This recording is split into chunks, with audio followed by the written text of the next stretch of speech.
Alright, hello.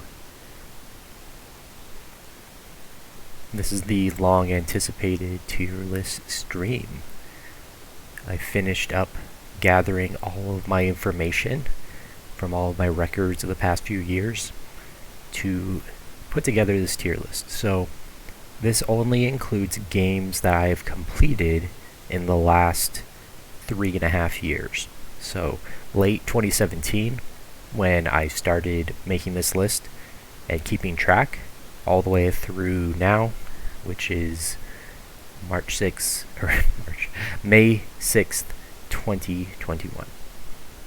So some of these games are very old, some are new as they came out, and some are repeats, just a few that I've played before. Most of them are first playthroughs. And so the way this is going to work is I'm going to give a short review of each game and then rank it on this tier list.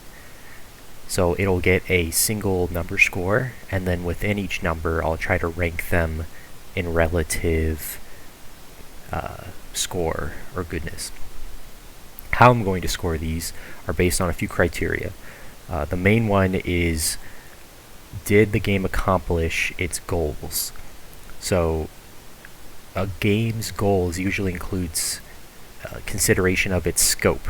So for example, a AAA game or a major release game at full price would be a the highest, biggest scope, and so that you expect a lot from a game like that, and so there's more expectations. But a game that is like a $10 indie game with a very small scope, meant to be finished in a few hours, for example, that has a different set of criteria, and they aren't directly comparable one-to-one. They aren't graded on the same scale, so to speak, even though we're going to throw them all on this list despite them being on different scales. So the first, Mario Tennis Aces. This game is pretty good, has some pretty good replayability.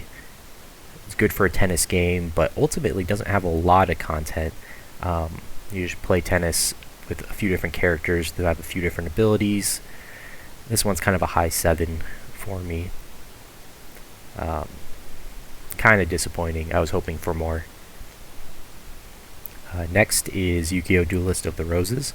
This is a repeat game that I played when I was younger, but I replayed both campaigns recently, and it was pretty good. It's a very strange game.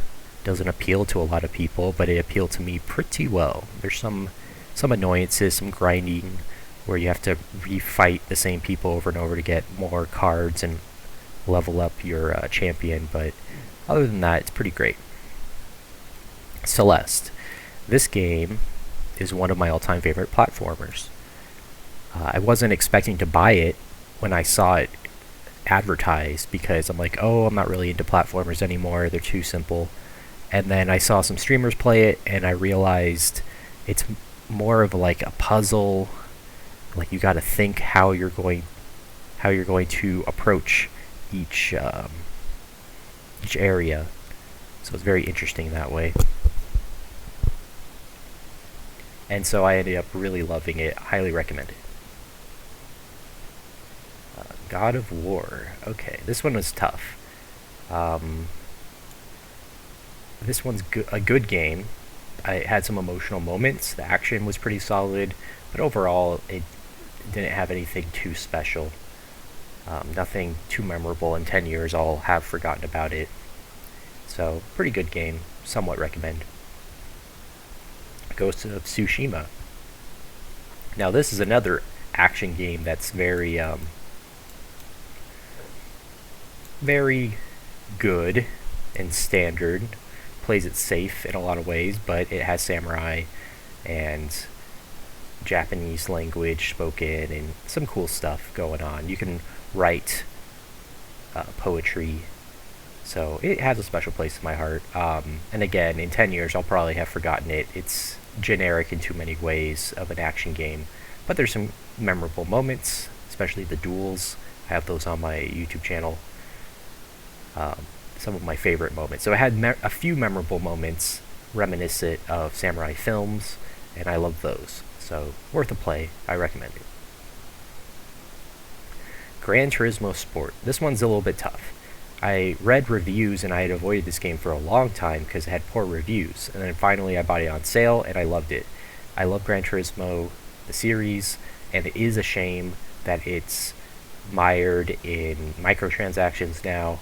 So you buy a full price game, and then to get some of the better cars, it's nearly impossible. You could spend your whole life grinding for um, the resources to buy those cars and never get enough of them. Like maybe I still haven't reached like a 10 million credit cap to where I can buy some of the supercars on the high end, and I've played like over 100 hours. So that's a problem. But otherwise, it's one of the best Gran Turismo games of all time, as far as the racing feels, the presentation, and I just kept getting more and more out of it. So it's a 9 out of 10. And so I recommend it on sale, like I got it. Hypnosis Outlaw. I waited for Switch to get this.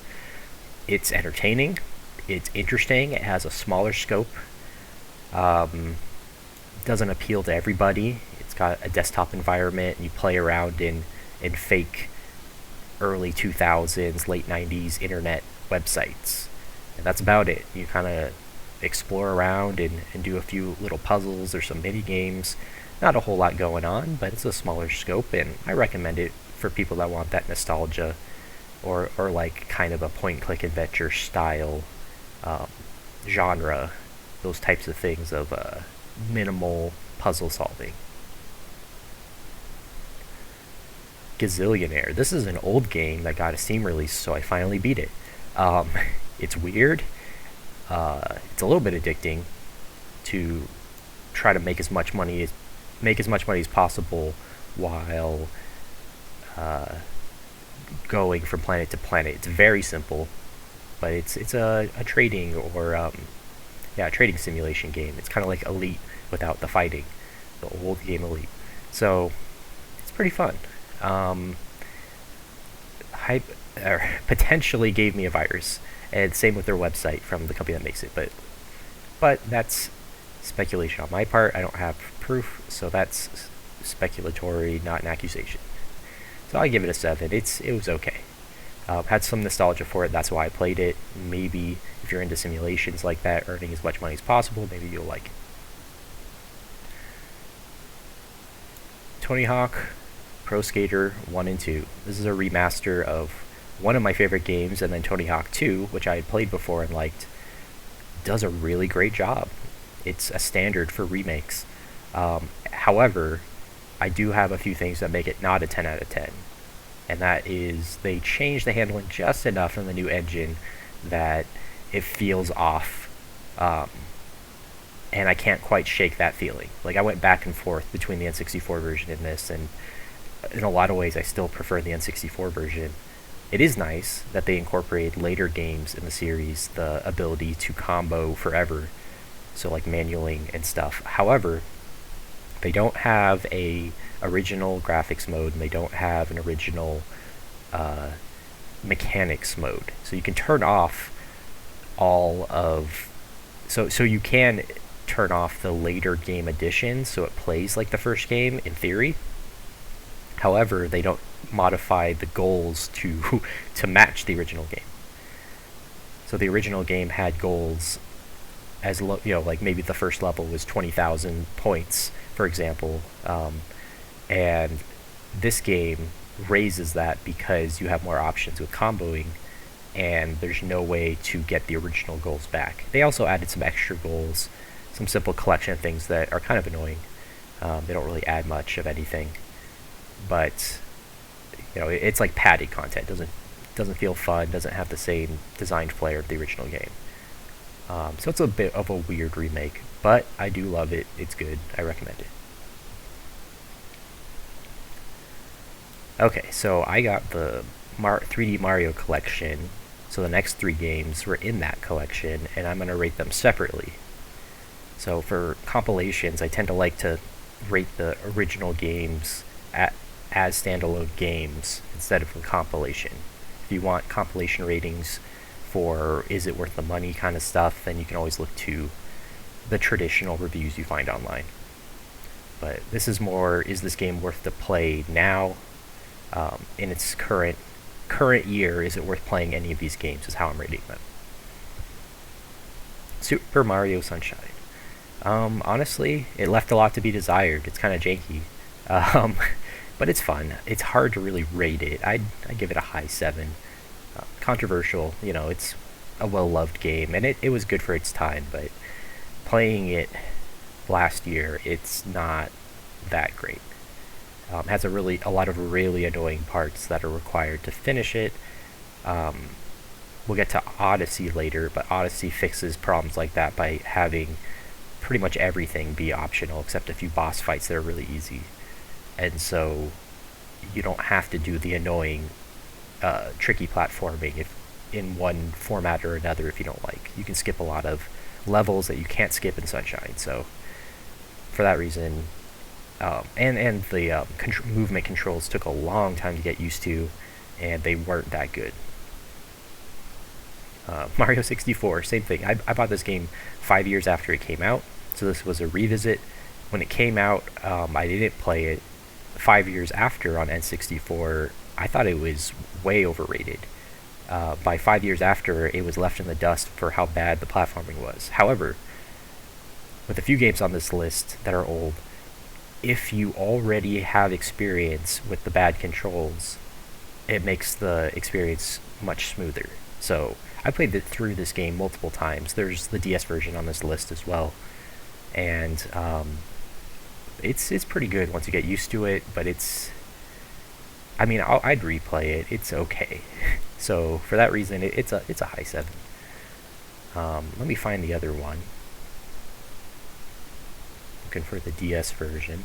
There it is. DS version, it's not a 1, but it is pretty good. The added content is actually pretty bad, but I love that the added characters. Characters give it a much different feel. They changed the goals because of that. But in many ways, it doesn't have that clean design of the original. Like, the level design got worse for the new levels they added. So, but characters make it interesting and fun. It's really hard. Honestly, it's probably right about here in 7. Mario Galaxy. This is one that I'd never played before the remaster, and honestly, it's one of the best 3D Marios. I'd give it a low 8.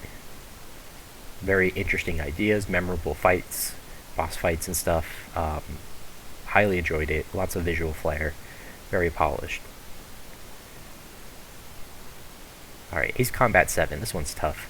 The main thing I remember about playing this was in the last level, they forced me to drive through a tunnel in my jet, and my jet had about an inch of clearance on each side, so it took me like 50 tries to do it. I could have picked a different jet, but that wasn't the point. But pretty standard Ace Combat, nothing too special. It's just, it's okay. Give it a mid 7. So maybe recommend. I got it on sale and it was maybe worth it. Not sure. World of Horror is one of my top picks of last year, and it's not even in a 1.0 final version yet. So that's saying something. I'm going to give it a 9 for now. When it comes out, it probably will change to a 10, because they're going to fix... Single developer, he's going to fix the last few bugs, hopefully. It's going to come out on Switch. I'm excited for that. I'm definitely going to double dip, buy it again. Highly recommend. I'm not huge into horror, and this game grabbed me and won't let go. Amazing game. Gives you a sense of horror, gives you a sense of old computers, so that's a double bonus for me of doing things well that it set out to do. It's a small scale indie game, and it does it beautifully. Lots of replay value. I have almost all the achievements, so that's saying something about how good the game is. Pikmin 3 Deluxe. This is my first experience with Pikmin 3. It was really good, very polished. I would think it's a pretty large-scale game, AAA title and stuff, but it was pretty short. The extra challenges and stuff added content value, but pretty good. It's hard to give this a rating. There are some problems with it. I think I'd rate it about here, high 8 or mid 8, and I recommend it. It's fun. Maybe not at $60, but it's fun. Yakuza Like a Dragon. This is one of my favorite Yakuza games. Not my first. It was my third or fourth that I had played, and might be my favorite. It's maybe almost a 10, but not quite. So it goes right about here. Very good game. In fact, World of Horror is a bit better. Yeah. It's still fairly high 9. It plays like an RPG. There's some jankiness to attacks, especially area of effect attacks, because you don't control it precisely when your person attacks, and so you'll set to attack and then they'll wait a few seconds sometimes and then try to attack and then miss some of the people that like walked away when the attack finally lands. It's very frustrating that way. One of the final fights, a boss can instantly KO you and end the fight, so that's not fun either. Because if your main guy gets knocked out, you instantly lose. So I found that out the hard way. Most of the game was pretty straightforward up until the very final fights. So a bit of a downer, but otherwise amazing game, lots of good side quests, interesting content, interesting characters, good story. Recommend it. Pokemon Alpha Sapphire. I've been trying to complete one game out of every generation of Pokemon. I'm almost done with it. So this game, pretty good remake. Nothing too spectacular, pretty standard for the Pokemon Company to make just serviceable games, which is unfortunate, but pretty good. Give this a high 7. Pokemon X, kind of the same thing. Pokemon games just kind of have been stagnant in quality for almost all of their lifespan. So they were really innovative at the start, the first few generations, and then they try things sometimes, but they stick so hard to their formula without trying to improve that it's just safe and boring. So once you've played one game, you've played them all for Pokemon nowadays. It's kind of sad. So this wasn't as good of an experience. There are some fun moments. I'll put this right about here in 7. Just Cause 4. Wow, was I disappointed. I played Just Cause 3 and I thought I'd pick this up, and when it came free on PS Plus the next month, I was upset that I paid money for this, because this game is so bad. Well after release, it's still incredibly buggy and bad. I played on PS4 and it's just a mess on PS4. So, oof, man. Like, do not recommend, don't play it. I don't know if they can ever fix it. Maybe on PC they fix some of the performance and graphical bugs and stuff, but I doubt it. It's bad. I'm gonna throw it at 3 for now. Legend of Zelda Phantom Hourglass. I'm finally getting to the DS games. I'm not done with Spirit Tracks, but Phantom Hourglass is good.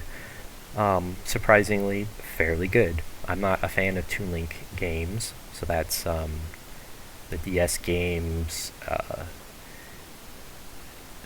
Wind Waker and Minish Cap.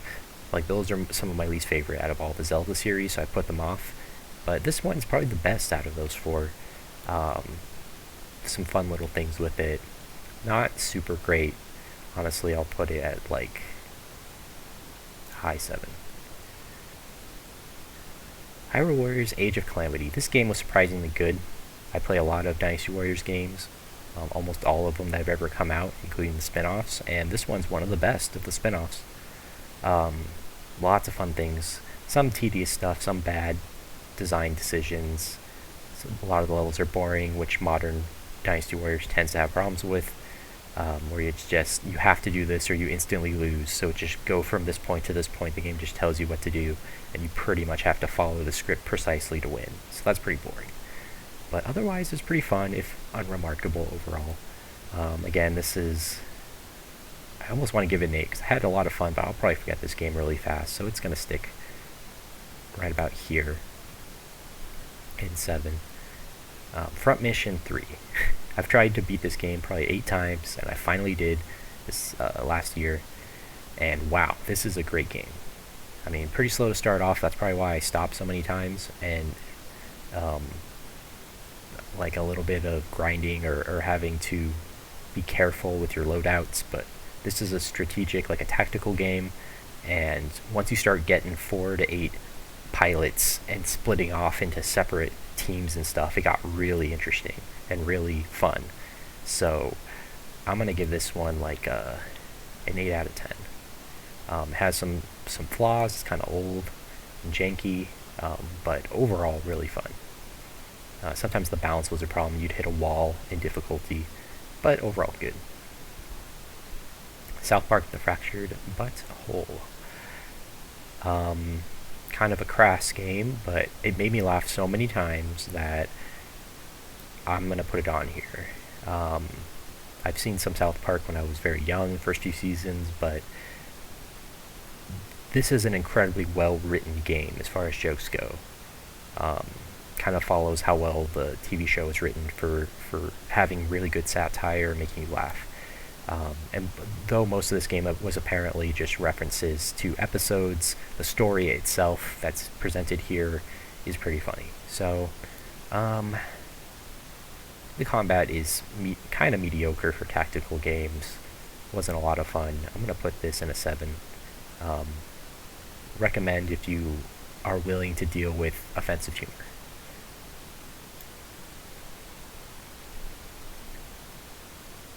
Alright, Super Mario 3D World and Bowser's Fury. Normally I'd split things that are compilations, but this is kind of weird because Bowser's Fury feels like a short DLC. It was a lot of fun.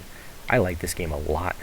I'm going to revisit it and maybe go for 100% at some point, so that's always a good sign. I'm going to give it a low 9.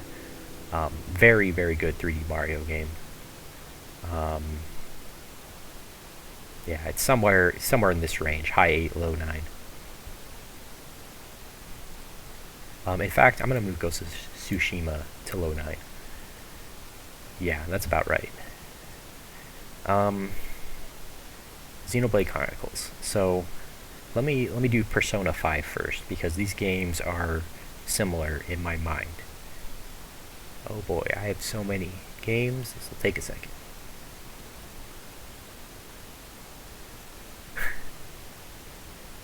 So let's start with Persona 5. Persona 5, I describe my review as an okay anime mixed with an okay video game.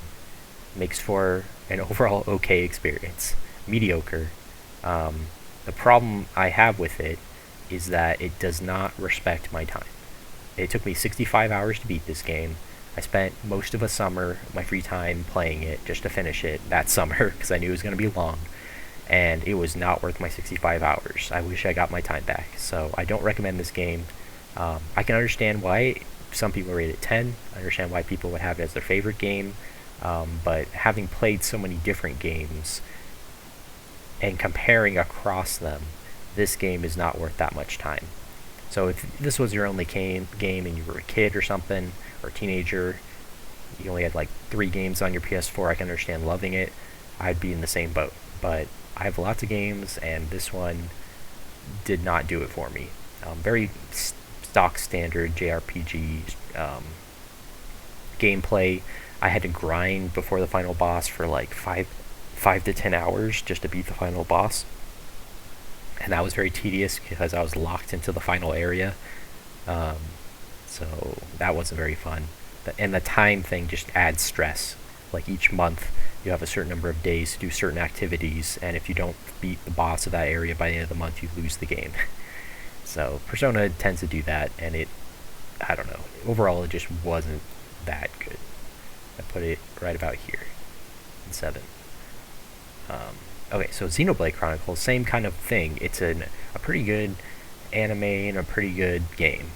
It has problems with grinding. It's pretty long for what you're doing, but wow, the story was actually pretty good. Better than Persona 5, and a bit more succinct than Persona 5. It didn't take me 65 hours, I don't think. I think it took like 40 or 50 to beat it. And yeah, I like the characters a lot more. than Persona, and I don't know, it was pretty good. Hero Pawn Riki is the best, and I'll just leave it at that. So this is a low 8. Yeah. Okay, Grand Theft Auto San Andreas is one of my all-time favorite games. I revisited it once it got support to port it yourself to the PS Vita, and it was pretty amazing. Had to deal with some bugs that I eventually fixed with crashing almost every hour or two of gameplay, but even despite that, I played all the way through, and then I finally 100%ed the game. So this 100% playthrough just goes to show you how amazing this game is. Wow, like, there are some crass things in it that I don't like. That's typical for Rockstar games, which is unfortunate. However, the love that went into the level design, the map, the most of the missions are amazing. Like, it's the best among all of the Grand Theft Auto games. So very easily a 10 out of 10. Yakuza 3. So I guess we're doing all these out of order, but Yakuza 3 is my most recently beat Yakuza game. I don't want to spoil it, but let's just say there's some heartfelt family moments that made me cry in this game. This is an amazing game. Very emotional for that. However, it's probably the worst in the whole series for combat. So very tedious, annoying combat. However, the story has made it worth it to play the game in the first place. So this one's tough to rate. I'd give it like a high 7. Made me cry. Yeah. Maybe like right about there. Trials of Mana I just beat this last week, and this is the remaster. I mean, they didn't change the dialogue, and it was very cheesy, straightforward, boring dialogue, so the story didn't really grab me much. The combat is good. I compared to Xenoblade Chronicles, very similar in how it plays out, because you're controlling one character, and then the other two people on your team, you just hope they don't get themselves killed. And unfortunately, Xenoblade Chronicles did that really well, and Trials of Mana did it very poorly. So this game struggled. So I'm giving it a low 8. It didn't overstay its welcome. It's kind of shorter, like 20 or 30 hours, but it was cool. I like the leveling up system was cool. They put a limit on how many items you use per battle as an interesting way to limit your healing options and add challenge. Same with Xenoblade Chronicles, where if you were a certain number of levels below the enemy, you pretty much couldn't do damage and you would just die. Xenoblade Chronicles, that was a hard and fast rule. In Trials of Mana, it was less so. You could probably speedrun it at low level, but I just don't know how. So, and the grinding was less annoying than Xenoblade. Or Persona, for that matter. The grinding was very minimal. Like, I'd spend 10 minutes grinding and gain a couple levels and be ready to go, instead of like hours. So, respected my time, and I appreciated that, so it gets an 8. So, recommend it if you like old style RPGs with an action twist. But yeah, Yakuza Kiwami 2. Again, out of order. I did this one right before 3, and it was pretty good. I don't know why people don't like this one. This is the remake of 2, and wow, they did a really good job. It's hard to rate all of these Yakuza games. They're all pretty good and kind of sit the same in my mind. Like, story was good, side missions were good, mini games were good. Give it a low 9. This is a game that I haven't played in a long time, the original, but the Extreme Legends is kind of an add-on disc, and so you can play it standalone or as an add-on. So I tried both. It was pretty fun. Played as Lu Bu, did his stuff, beat it. So this is Dynasty Warriors 3 Extreme Legends. I give it... it's got its problems. It's not as good as the base game. So I'll give it a high 7. Watch Dogs 2. Boy, does this have a tone problem. I think other reviewers say the same thing, where it's like, hey, we're a bunch of fun kids hacking, and then you have 3D print an assault rifle and mow down cops like you're just a straight up murderer. But while it still tries to keep this fun, campy tone, it just does not work at all. However, the action was pretty fun, if not generic in a lot of ways. Give this one a pretty high 7. Um, so, I don't really recommend it. You'll probably pass it and be better off. Ultimate NES Remix. Wow, this game was really interesting. I had a blast playing it. You play old games, just segments of them, and it adds challenges like do the Super Mario 2 level with reverse controls, or the enemies move twice as fast, or the screen's all wobbly. Just a bunch of simple mechanics to add some challenge. And you do a lot of the um, main challenges that were in the original games. So, beat the castle level of pretty much every Mario 1 castle level. They just beat it. Just play through and beat it. They would have that as a challenge. So you almost get the full game experience of each of these games without having played the full game. Very interesting concept. But unfortunately, you can't play the full game of each game, even though, Nintendo has the ROMs for them. They just did this small little subset of each game, which is kind of disappointing. But overall, fun. Recommended. Cold Step Revolt. One of my all-time favorites. I think I have almost every Cold Step game on this list because I was trying to beat the entire series, and I did. But Cold Step Revolt is on that, and it is the best in the series by a lot. It's for 3DS. I recommend it. If you have a 3DS, it's a card game plus board game. So imagine Monopoly plus like Yu-Gi-Oh! And that's pretty much it. So you build a deck, and you go around the board, and instead of buying a property, you put down a creature card to defend that property, and then it's yours. And if someone lands on it, they can either defeat your creature and take it over, or if they can't, or they try and fail, then they have to pay the toll to stay there. So a lot like Monopoly with deck building, tons of fun, lots of replayability. I have over 100 hours in this game, probably closer to 200. It's amazing. This one is the only game in the series as well where you can check what's in your opponent's hand on your turn, or at all, for that matter.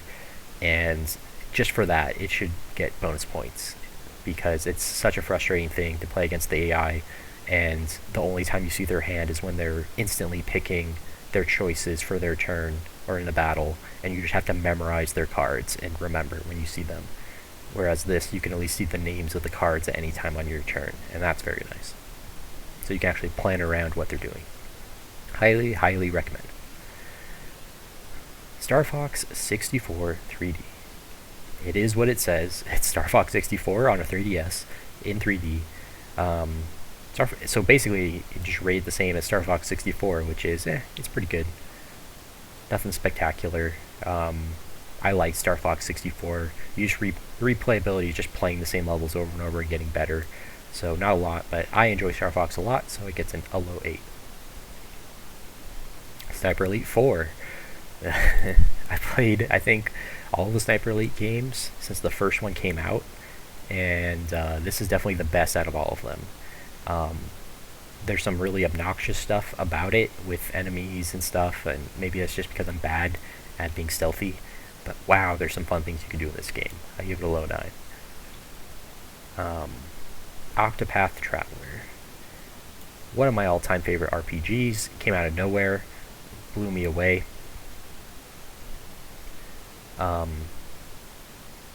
You have 8 characters, you pick one, and then eventually pick up the other 7 over time.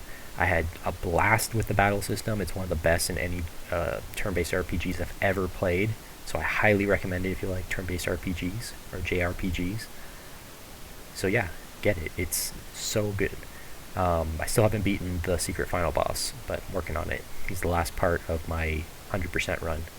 So that's the only caveat, is the final boss, super late secret final boss, is insanely difficult. Different than everything else in the game, so that's kind of annoying, but eventually I'll beat it. Alright, Oracle of Seasons.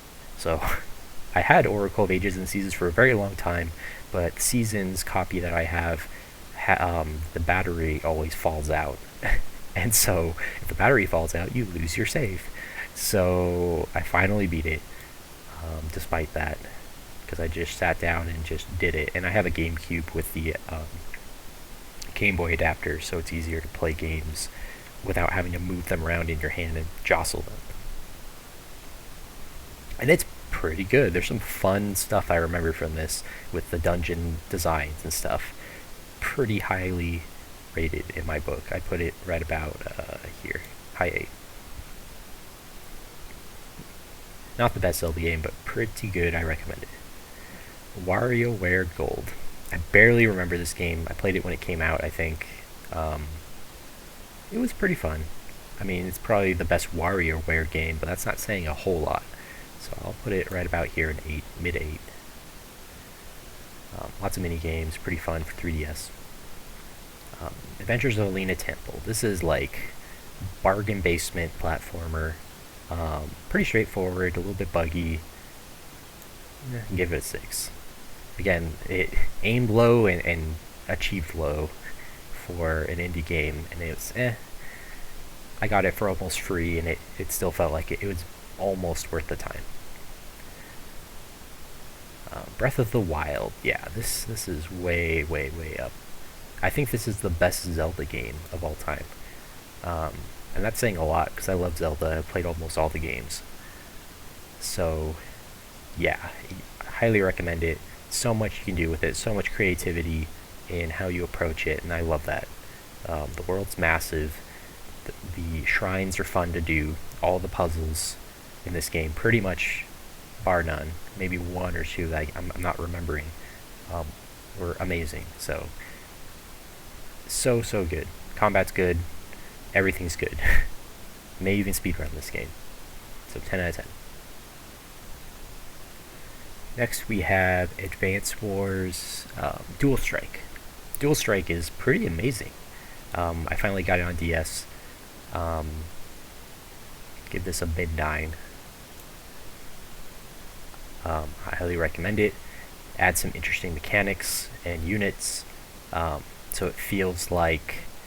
And again, this was another thing, is I did all the Advance Wars and Wars games, as the next game is Super Famicom Wars. So I did all of those, and this is high on my list, maybe like second. So very, very good. Super Famicom Wars was surprisingly good and held up.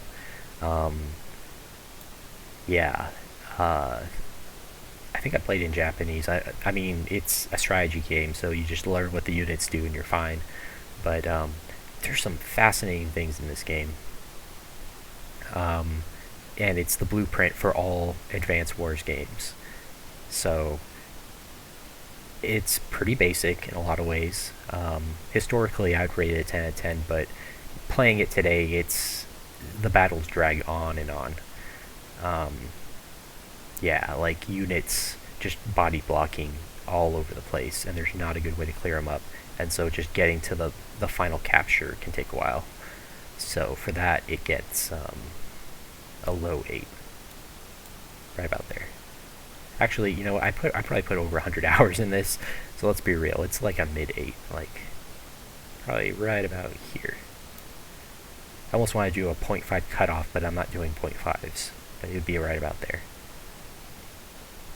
Alright, Mario Party. Super Mario Party was a huge disappointment. Some of the game ideas are really interesting. Put right about there, low 7. Funny enough, it just got an update after 3 years for what everyone had been asking, which is online support. So now you can finally play with someone online instead of having to be couch co-op only, which was what killed this game, why no one played it. I played it with a friend one time, and yeah, it was fun for that, but so is any multiplayer game, so it's not very good. Most of the modes are kind of pointless, or not very fun, I mean. Next we have Valkyria Chronicles 3, whatever the bonus edition is that I got. Had to import this from Japan, so this is Japanese only. But the best Valkyria Chronicles game by far. I'm going to put it as a high 9. Very, very good game. It's tactics where you have to position your unit in real time, so the enemy has covering fire from their positions to shoot you while you're trying to move, and then once you stop, everyone stops shooting, and you get to spend all the time to aim and kind of do whatever you want for aiming and shooting. Kind of feels like XCOM in a lot of ways, and how that feels to have kind of some accuracy problems and stuff. There's percentages for stuff. Pretty interesting. And yeah, out of the 4 games in the main series, this is the best. Just in mechanics, there's some pros and cons for 4 that they improved and made things worse, so pretty close to that. Mega Man 11. Oof. I did not enjoy this game very much. Pretty good for a Mega Man game. That's why I got it. I don't really buy Mega Man games. They're not really my thing. But I'll give it a high 6. The new mechanic is fun. You can slow down time or deal double damage, but man, I don't know. Mega Man games just haven't evolved. People want the same thing over and over, but not me, so I did not enjoy it. I did finish it though, so it gets to be on this list. Starlink Battle for Atlas was very forgettable, but fun for the time that I played it, and the Switch version has Fox in it, and that was fun. Hello, Shan. Just doing my tier list. Thronebreaker. This is The Witcher Tales Thronebreaker. This game, I like card games, and this is just playing Gwent, but with a campaign. That's all it is. What's funny is that you have The Witcher 3 Gwent in the base game, the actual game. Then you have Gwent, the standalone card game, which they've changed the rules on almost every year since it came out. And then you have Thronebreaker, which has a similar problem where it was following most of the rules from Gwent from when it came out, but now Gwent has moved beyond this. So it's in this weird middle realm where you have 2 Witcher games that play Gwent differently from the official Gwent standalone game. So very bizarre. Like, it's confusing if you play one game to go between, like, wait, the rules are way more basic in this version. But I enjoyed it a ton for what it was. It was too easy even on hard. But maybe that's just me knowing how Gwent works and how to cheese things. I mean, you have to be able to beat it somehow. So I'll give it a mid 8. It's a smaller scale game, not full price, so it's pretty fun. Put it right about there, mid 8. Valkyria Chronicles 4. I'm going to do a video at some point on Valkyria Chronicles and the 4 games that are in the series that I've played, not counting the spin-off, because no one played it and they got horrible reviews. I played it for like an hour and I was like, no, this game is terrible. It's like an action like third-person shooter spin-off, and it was bad. Almost killed the series, actually. But they made 4, and it made a lot of money, so they're going to keep going with the series. So Valkyria Chronicles 4 is almost as good as 3. Problem is, 2 and 3 were on PSP. 1 was on PS3 and eventually ported. 4 was multi-platform at start. The problem is they merged some of the bad things about 1 from PS3 with the portable versions from 2 and 3. 2 and 3, in my opinion, are way better than 1. But 4 was like, hey, some of those bad things, maybe people like them or something, and so they put them back. I'll go on in my other video about exactly all the details, but overall this game's pretty good. They added mortars, which are way fun to use and add some crazy possibilities, so now not everything is direct fire. You can shoot over buildings and stuff, and can be annoying, but when you use them, it feels like you're cheating instead of just the enemy being able to cheat, so it's pretty awesome. Yeah, I'll put it like right about there, above Gran Turismo, 9. Overall, good game. Pokemon Let's Go Eevee. Honestly, this is the best Pokemon game to come out since the early games, in my opinion. Like, this is so well done as a remake. People didn't like that they chose to do capturing without beating up wild Pokemon. But I honestly think it fits the world better and it's more fun. Like, it was just tedious to be like, hey, I need to get experience. Let's go beat up Pokemon for an hour. Like, it doesn't make sense in the world. It's very boring to do. I never enjoyed it. And so instead, you run into a Zubat 20 times. Now you can see the Zubat on the overworld map. You can avoid them to not be in a battle. And then second, if you do run into them, you just run away with no consequence. They don't beat up your Pokemon at all. The capturing mechanic is motion controls or touch controls, and it's actually a lot of fun. There's a timing to it, and so there's a little circle that gets smaller, and if you hit in the middle when it's at its smallest, you get bonus experience and like items for free. I love that. Like, it works so well that I was disappointed in Sword and Shield that they didn't use it, because everyone complained they wanted the tall grass and Pokemon to sneak up on you, but this game is just better than Sword and Shield. It's better than anything anything on this list. Every other Pokemon game on this list is going to be lower for the mainline games, because this game is so good. I mean, it's kind of short for $60. It's just Pokemon Yellow, essentially, which one of my first Pokemon games I played. So, I had that going, but overall, does Pokemon better than any other game. So, love it. Yeah. And there's a lot of fun things, like the new moves they added that weren't in Yellow. Some extra content. I didn't use the Pokemon Go content. You can import your Pokemon from Pokemon Go and do mini games and stuff. So, didn't do that, but even so, I think it's the first game I legitimately caught shiny Pokemon, because you can see them in the overworld.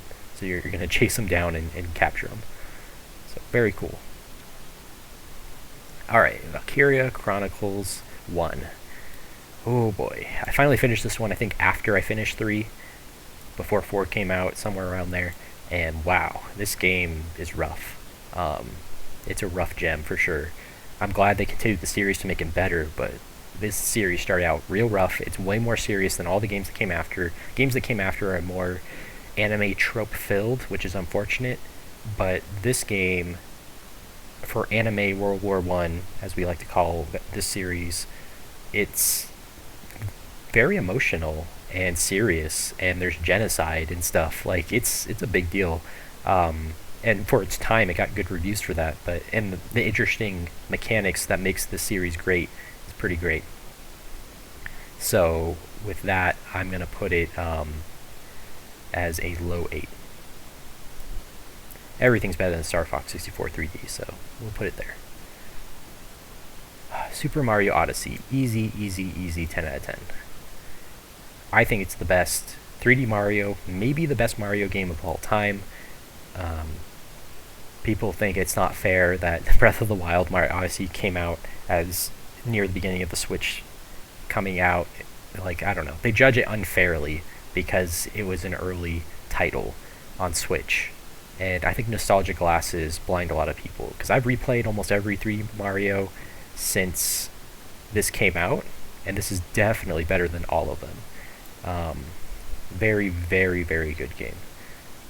Like I said, there's hundreds of moons you collect, and you can do them in any order, and I still want 100% the game, because the missions are so much fun, all the little things. It takes the Mario 64 formula for 3D Mario games and just makes it the best it can possibly be, and I cannot give this game enough high praise. It's so good. Some of the harder stuff I'm just not good enough to beat, but that's on me. But overall, it works so well. It doesn't have nearly as many of the annoying missions or moons that other previous games had. Like, I'm looking at you, where is it? Put it low. Sunshine. Sunshine and 64 sometimes had really unfair things. Mainly Sunshine. But yeah, very good. Alright, Smash Bros. Ultimate. What can I say? It is the ultimate game. I have hundreds of hours in this game. It's way, way, way, way up there. Like Zelda, I have over 100 hours. There we go. Yeah.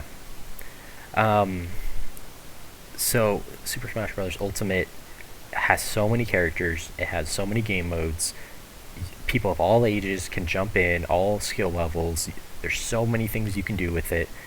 The main caveat is that the online isn't very good. I always get connected with people that have a bad connection to me, like they're not using stable servers. It's all peer-to-peer, which is obnoxious, and so it's just not managed well And so I can play with my friend who lives in the same state as me really well, and that's the only good experience I've had with online. So that's unfortunate. Other than that, it's an amazing game. I can play this game forever. It really is the ultimate love letter to video games, from Sakurai.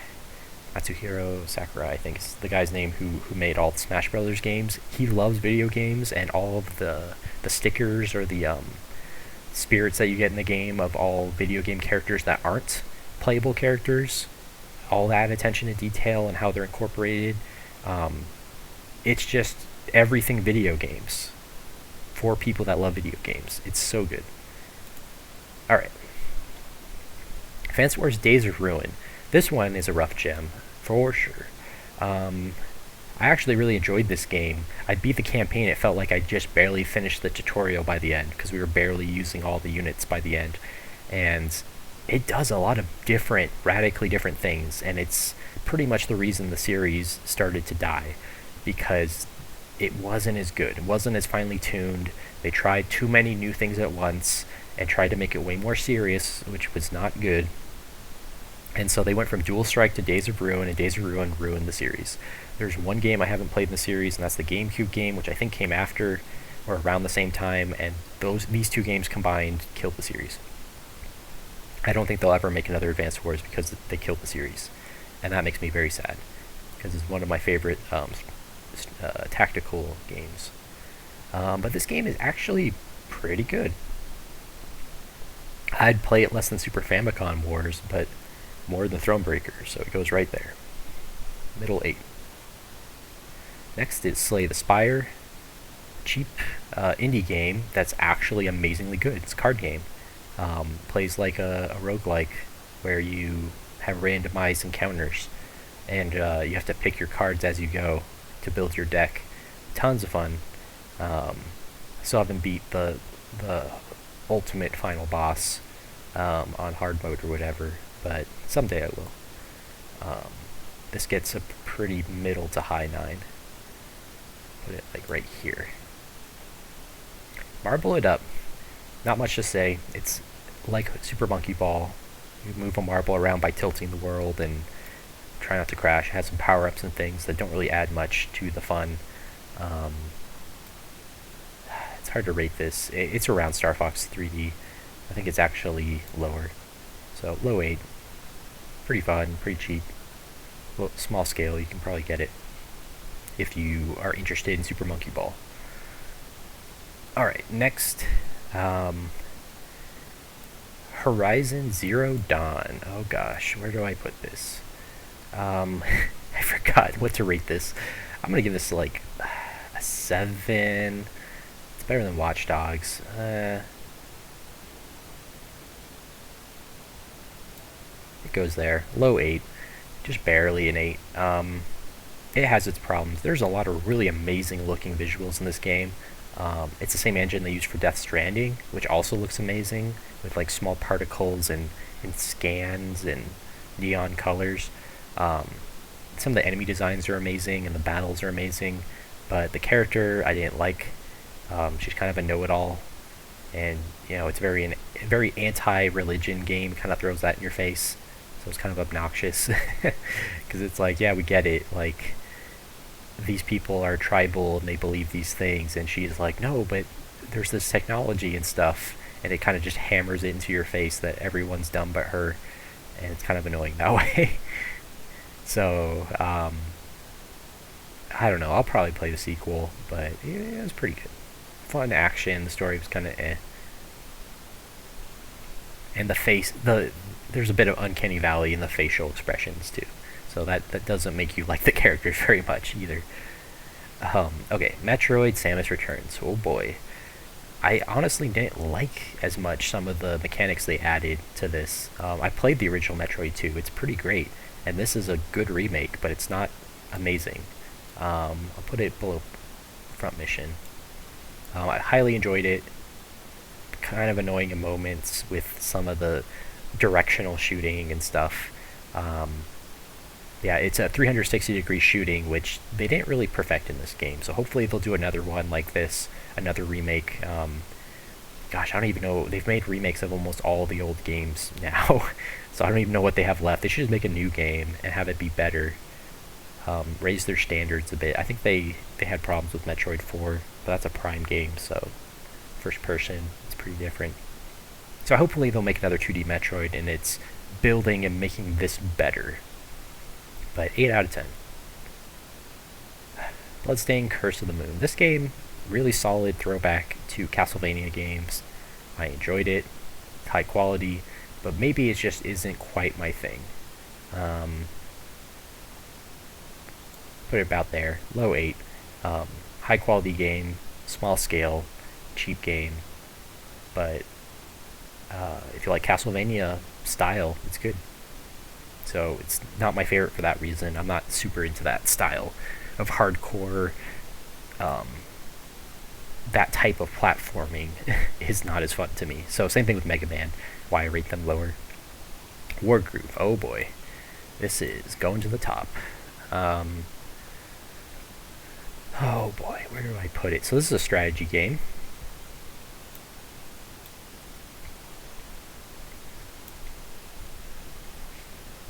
One of my all-time favorite games. It is a spiritual successor to Advance Wars, or it takes that DNA from an indie developer. The reason why it's better than every Advance Wars that's ever been made is it has a campaign editor. That's the main reason, and you can upload them to the internet, and other people can play your campaign. I can play with other people on the internet at any time. I believe it has cross-platform play, at least in the downloads. There's so many good things about this game. I have over 100 hours in it. It's amazing. It got free DLC that was also pretty good. Added some new units and mechanics and a campaign. It has a puzzle mode, which I've never seen in a game like this, and it was amazing. The idea being you have one turn to defeat all the enemies, or defeat their stronghold, and you just have a bunch of units on the field. You got to figure out the precise order of attacking and who to attack to defeat everyone. Love that. It teaches you to be more efficient in your battling, as well as just being fun on its own. So highly recommend this if you like strategy games or tactical games. There's so many tactical games on this list. I played a lot in the last 4 years, so that's probably my highest rate out of all of the ones I'm going to rank.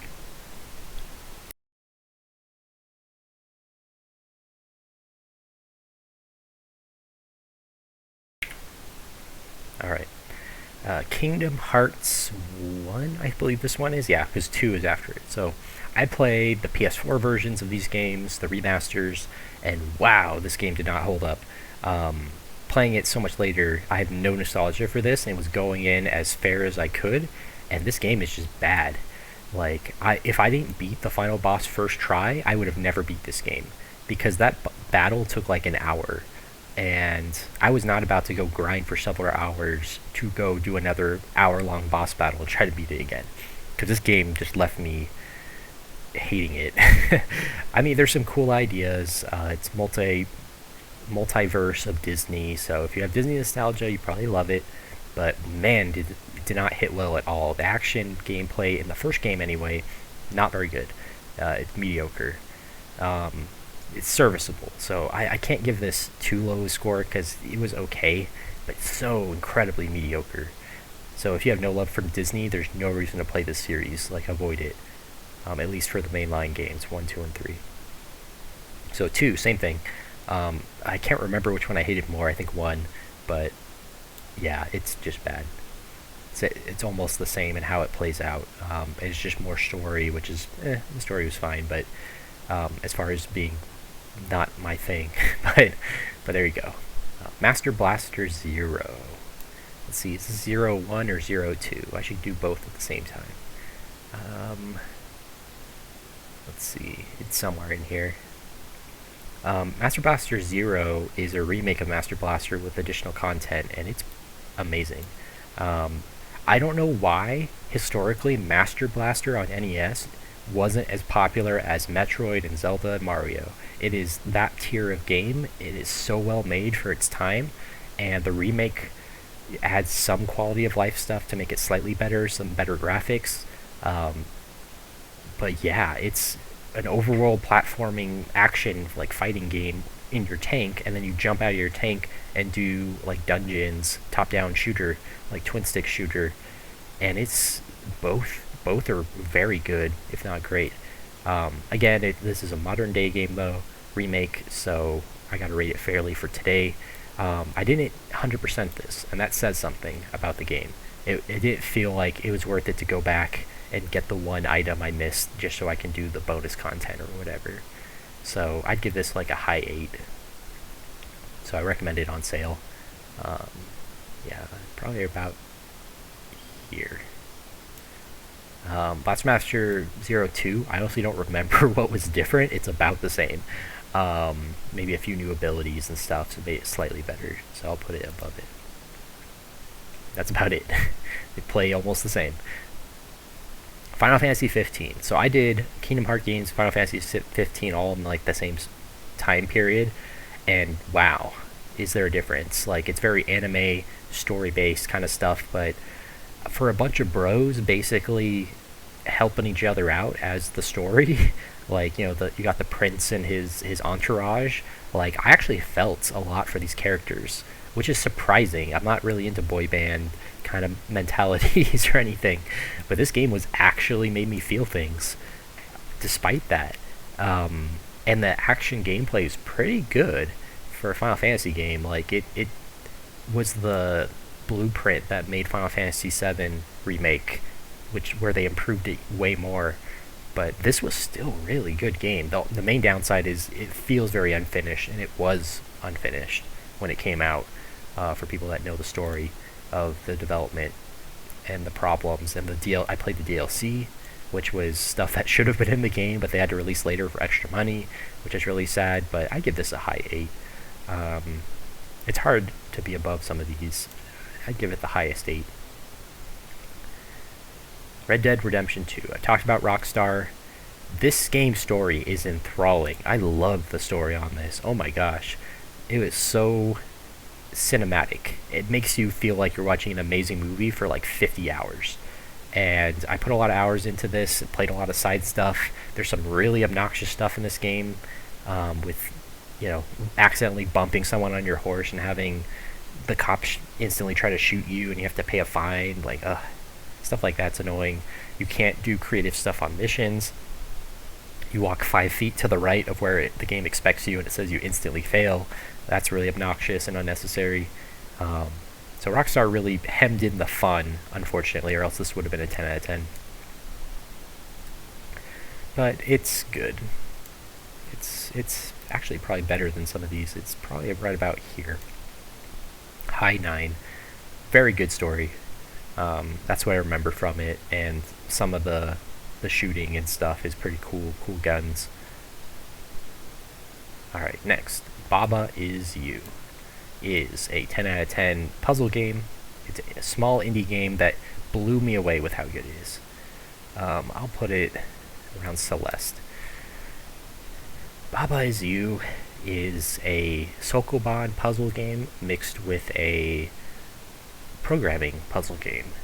And you don't have to know programming, but this would be a good first introduction to how programming works with equivalencies and state changes and stuff.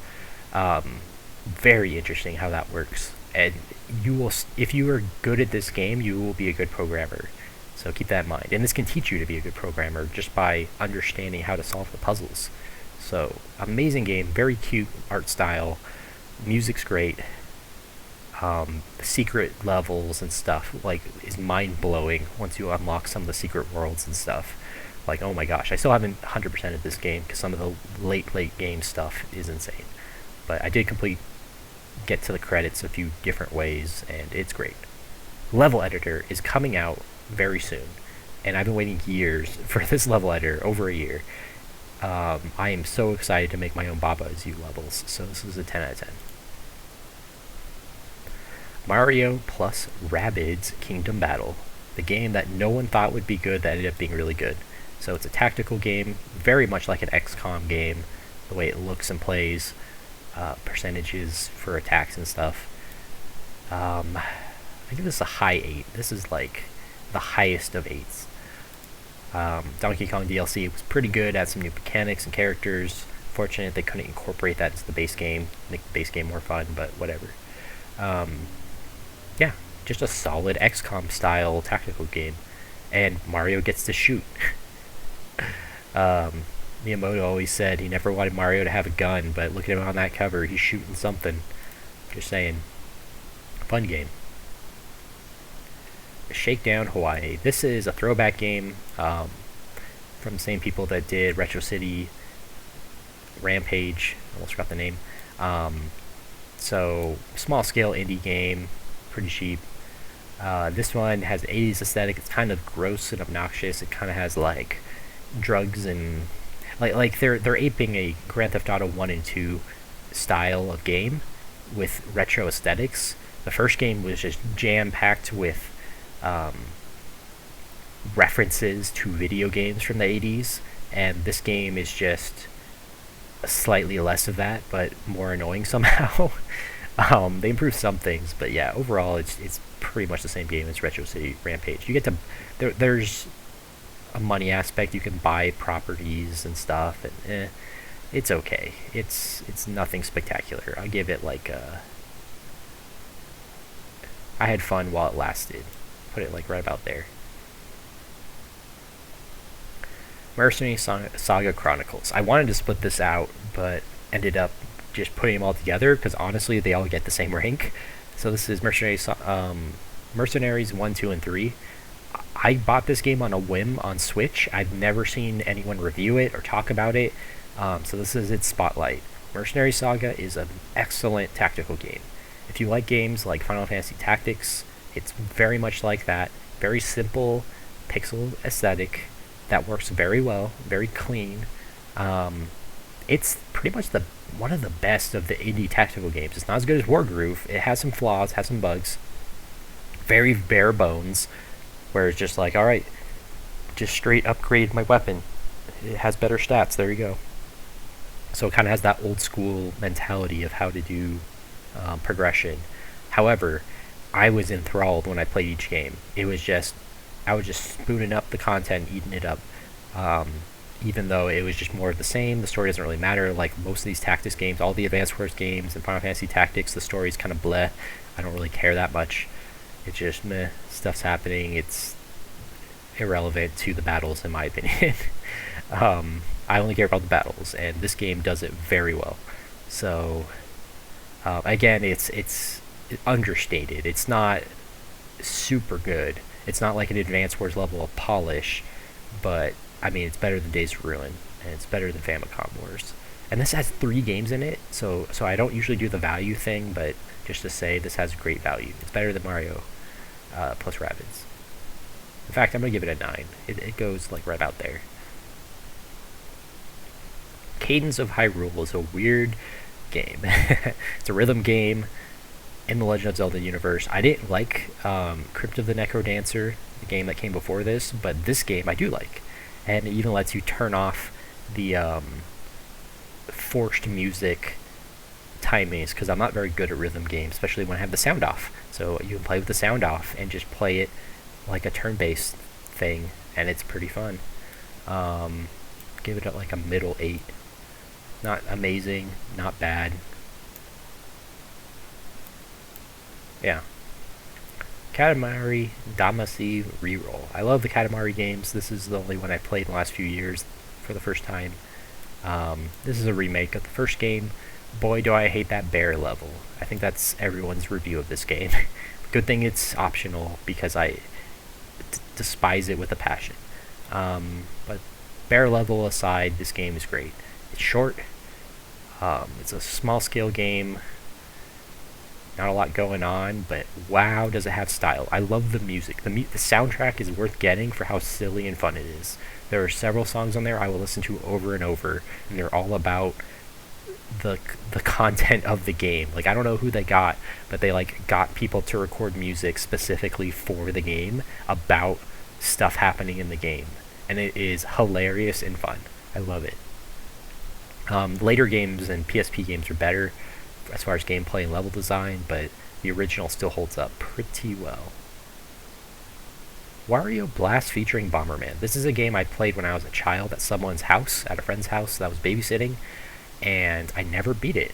And then I remembered, I'm like, oh yeah, this game exists. So I bought it on eBay or something and got a copy. I finally finished it, and wow, wow. It is definitely the best Bomberman game ever made. Um, Again, for the scale of the game that it is, it's just do a bunch of Bomberman levels. After each world, you get a new power up, and so you gradually get more and more complex gameplay. You do boss battles where it's like best of 3, which is a very interesting concept. Where it's like, okay, they might beat you once, but if you can win 2 more times, then you still win. Or maybe not boss battles. Those were like the challenge levels. They have boss battles that are like just a giant thing that you have to fight, and that's really new and interesting for a Bomberman game. But wow, this is one of the best Wario games too, if you include it as a Wario game. He's just kind of branding in the game. He doesn't really do anything different. Gosh, this is a very high 9 for me. This is like here, yeah. Mario Kart. So I counted this as a win because I had it on the Super Nintendo Classic.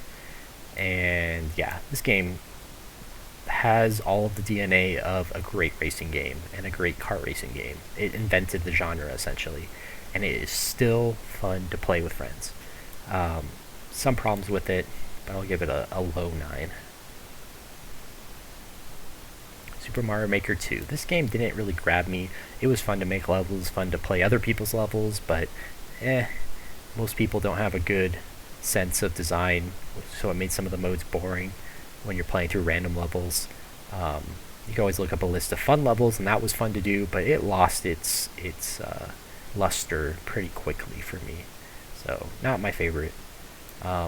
It was cool when they added Zelda stuff, like you could be Link, and other power-ups, but yeah, it's about there.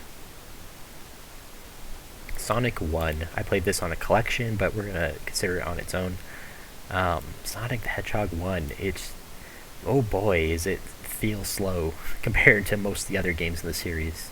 And that's saying something, but, it has the basis of a good Sonic game, so I give it like a low 7. So if you're going to play it nowadays, it's alright. If you like Sonic games, you'll like it. Otherwise, you won't, probably. Mahjong Huntress. This is not a Mahjong competitive game. It's a Mahjong solitaire game. I learned to play Mahjong because of Yakuza, and this is not Mahjong, it's solitaire. But that's okay. A lot of times we just call things Mahjong if they use the tiles, but it's really solitaire. This has some, like, special abilities and stuff, but basically it's a Mahjong puzzle game, and it's kind of bland. Story's boring, so it kind of goes here in 6. I got it like for super cheap. If you get it for free, it's probably worth the play. I think this is Dream Drop. Birth by Sleep. Kingdom Hearts Birth by Sleep is my favorite standard Kingdom Hearts game. It is a spin-off. It was originally for PSP. I played the remastered on PS4. Remaster is pretty great. I think, this is the game that has a board game in it. I forget what they call it, but there's a Japanese board game that's a lot like Monopoly, and you can just play it in this game. And I'm like, that almost took over my whole playthrough because it was more fun than the game. But overall, it's probably the best Kingdom Hearts game. This and the GBA one. So this, it's hard to decide. It's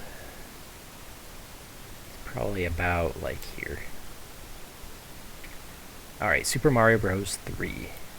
Played this on Switch, online. Holds up pretty good. It feels very basic compared to Super Mario World, which is my favorite 2D Mario. But overall, pretty fun. Put it about here. Worth the play. Dragon Quest Builders 2. This is a game that was a time sink. It wasn't worth the time. It's like Minecraft Lite. Has some interesting elements. Some of the story missions and stuff are pretty cool compared to something like Minecraft, which doesn't have a campaign. But gosh, does it run badly on Switch, and that's what I played it on. So this will get like Yeah, like a real low 8, like here. Overall, a solid, polished game. Dragon Quest XI blew me away. I thought it was going to be boring. I finally picked it up. It's a standard of doing traditional RPGs. The story ended up grabbing me and being way better than it had any right to be. The graphics are amazing. They fit really well in cartoony, Akira Toriyama style. Works so well. I ended up being attached to the characters, which is a good sign for a game. It does not deserve a 10.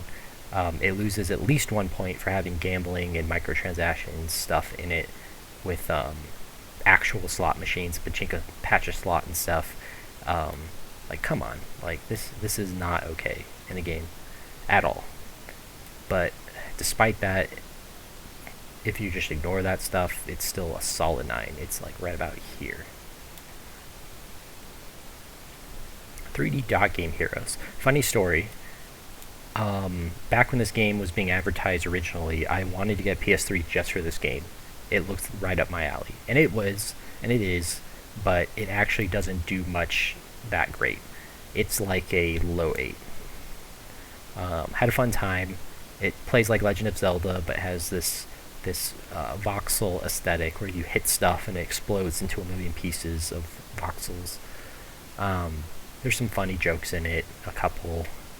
It's built on making fun of tropes of games like Legend of Zelda. Overall, you can do some fun stuff in it, and it has okay level design, so almost lived up to the hype.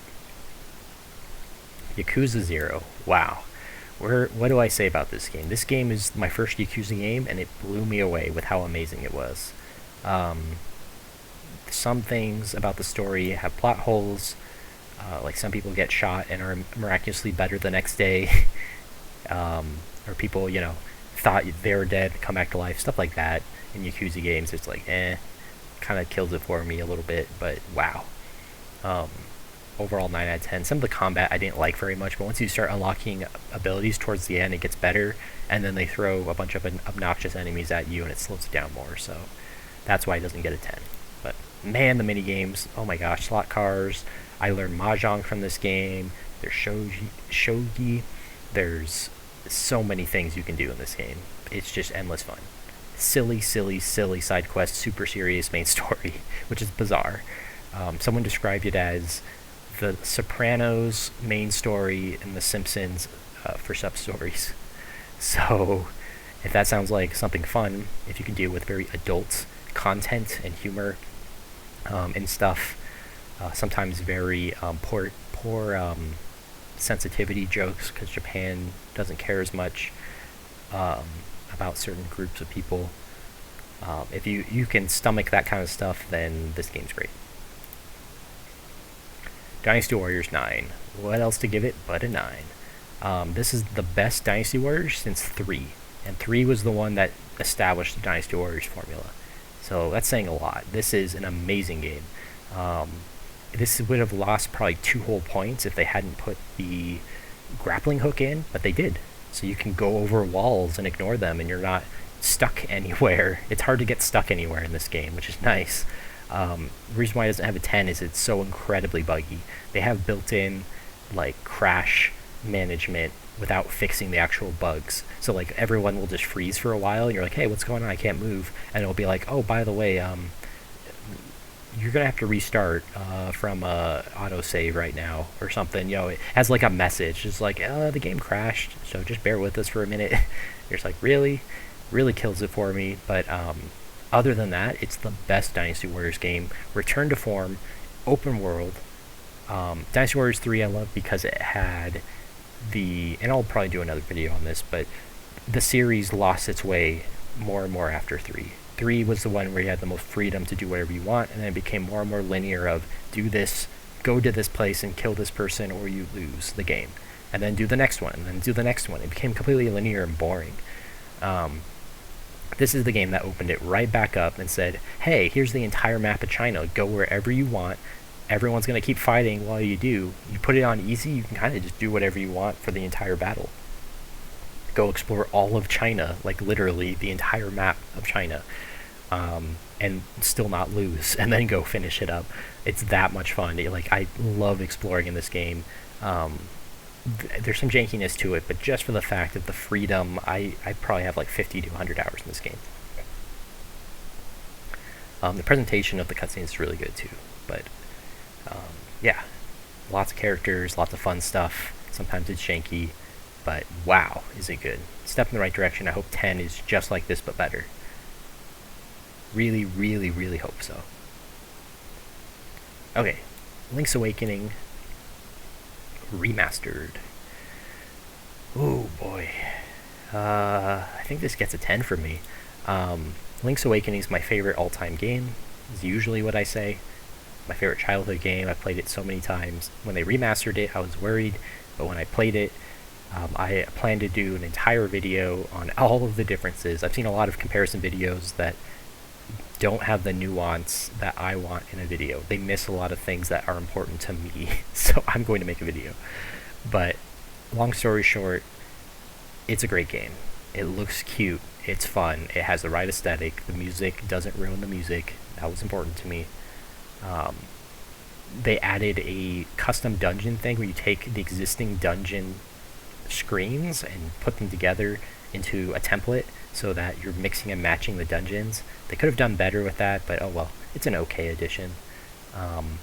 You still get to hold Marin over your head, and it's the most adorable thing. You acquire Marin, and she blinks and is adorable. Very, very cute game. Very fun. Looks amazing. Yeah, everyone should play this game. It's so good. Alright, Untitled Goose Game. Small scale game. Way, way, way more fun than it has any right to be. My problem with it is it's sometimes pretty glitchy and gives you problems, but wow, is this a good game.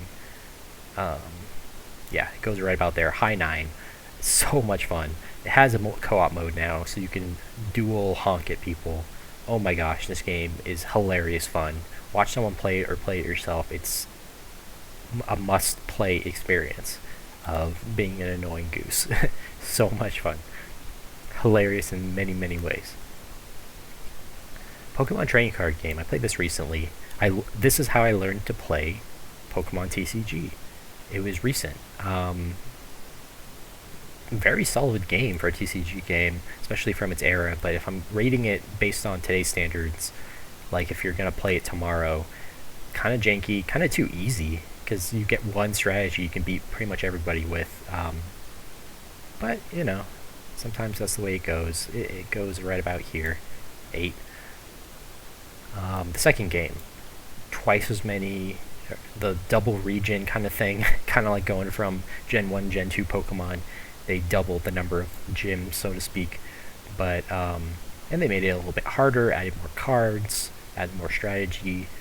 It's slightly better because of that. Put it right about here. And I'm going to move Hypnospace Outlaw just a bit down. There we go. Okay, Legend of Zelda Link Between Worlds. This is Link to the Past remastered plus new content. It's like the same world, but a completely different story. It's bizarre. You flatten out Link and go through cracks in the wall. What more can I say? Solid game, but doesn't really do anything new or special as far as like fun goes, like anything worthy of mention. So it gets an 8. Cold Step Saga. Me finishing all the Cold Step games. This game is really weird and unique. It changes some of the nuanced rules of the game. Like some Cold Step games, you get bonuses for having neighboring units. Some games you don't. And I honestly, at this moment, can't remember if this game still does that or not, the neighbor bonus. But it did a few new things, and it's okay. Not great, not bad. Xbox 360 exclusive. I got an Xbox 360 just for this game and like one other game. So now you know. It's about an 8. Yeah, that's about right. Oh, well, I liked it better than some of these games. Probably right about there. There. Okay, Return of the Obra Dinn. I waited till it came out on Switch. I was so excited to play it. It did not disappoint. 10 out of 10. This game is a masterpiece. It should be studied in schools about video game design. It is so good. Goes right about there. It is an actual mystery game. You don't get those very much, where you have to use deductive reasoning to decide what really happened based on the evidence. It is deductive reasoning, the game, and it is incredibly fun. It's one of those games I wish I could go back and unplay so I could play it again, because once you know who all the people are, you can't. I mean, I might forget. I might wait a few years and just not remember, but a lot of the nuance of the game I remember. You can't ever replay it, but it is amazing. Oh my gosh. Highly recommend it. And the graphical style is interesting. I've never seen any game.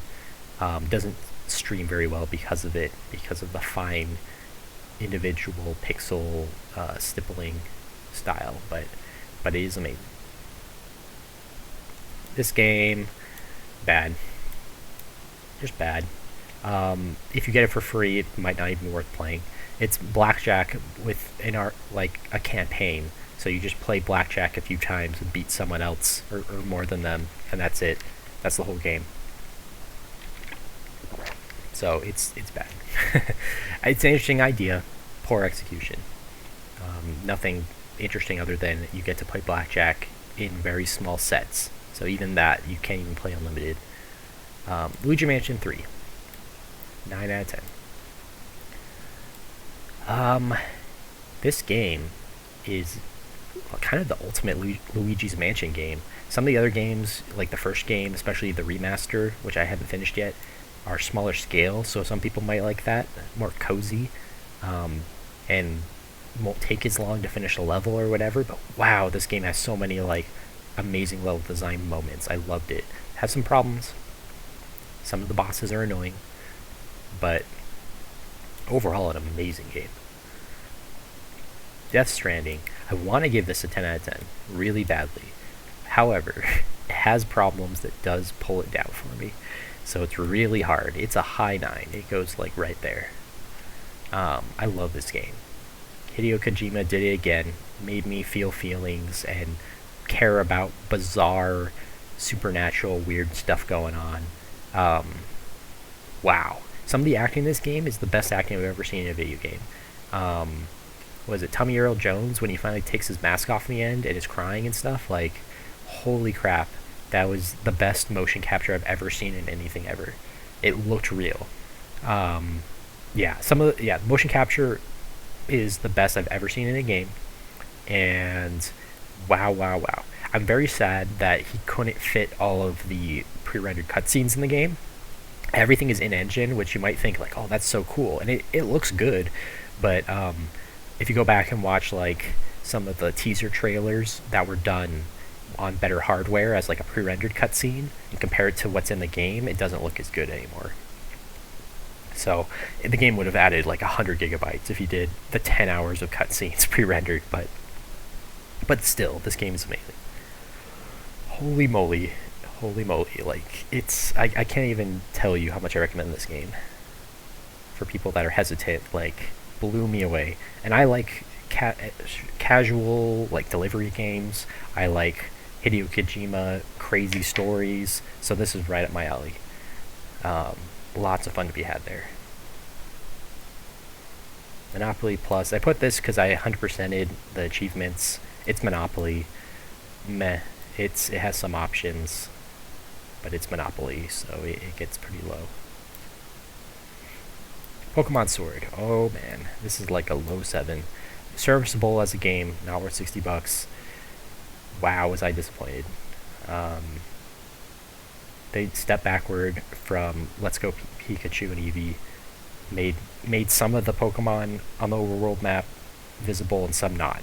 It's just make them all visible, please, and don't make me fight them. They re-added fighting when they really shouldn't have, probably because fans complain. So I kind of hate the fans of Pokemon because of that. It's their fault, in my opinion, that they reverted from Let's Go, which was a better design, where all you had to do was catch the Pokemon and you instantly got experience. But now it's beat them up again.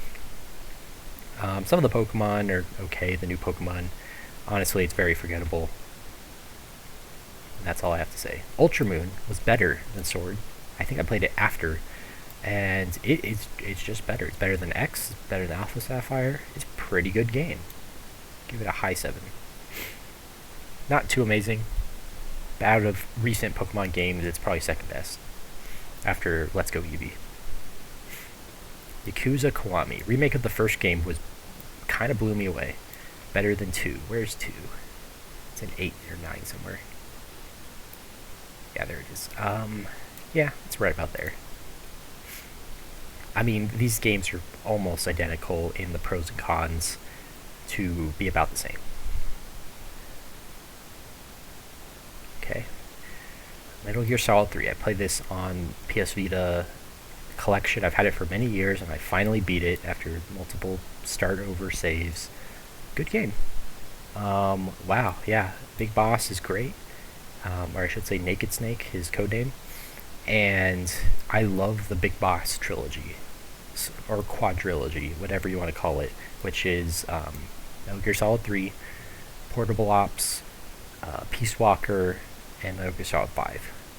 Those 4 games are my favorites. I don't know, 2 is high, Metal Gear Solid 2, but those 4 are amazing.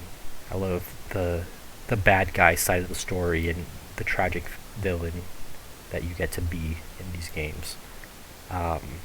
His turn to the dark side, maybe you could say. My gosh, this game, I don't know, it's hard to rate. It's right around here. It's a 9, but has its problems. You get to eat snakes and stuff, and there's some again, Hideo Kojima, when he does boss fights and story, it's pretty amazing, enthralling. And so yeah, that's why that gets a 9. Honestly, Peace Walker and 5 are more of my favorites because they're more open-ended and like fun. Less about a linear story, but anyway. Super Mario 2. That song just gets stuck in your head. It's the cheeriest ragtime song, the main theme. I love it. But wow, some of those bosses are hard. Some of the levels are hard, but it's somewhere around here. About there. It's 8. Card Apocalypse. I feel ripped off. I feel like they stole my money. Yeah, it's gonna be a 4. It's a card building game that is incredibly buggy, very short for how much money you pay for. They added an endless, or like a roguelike mode that's pretty bad. Like if they just fixed up the roguelike mode, I'd probably bump this up a bit, but man, it's just bad all around design. It's a shame. Maybe someone could take this property, do better with it, or just a different card game. It's just not a good card game. I don't recommend it. Has some interesting ideas. It's just the execution is terrible. Reprisal Universe is a spiritual successor to Populous 1 and 2. And it has a lo-fi aesthetic. It's amazing. Like polygonal, very simple shapes. I loved it for what it was. It's an indie game, pretty cheap. Yeah, probably about here at 8.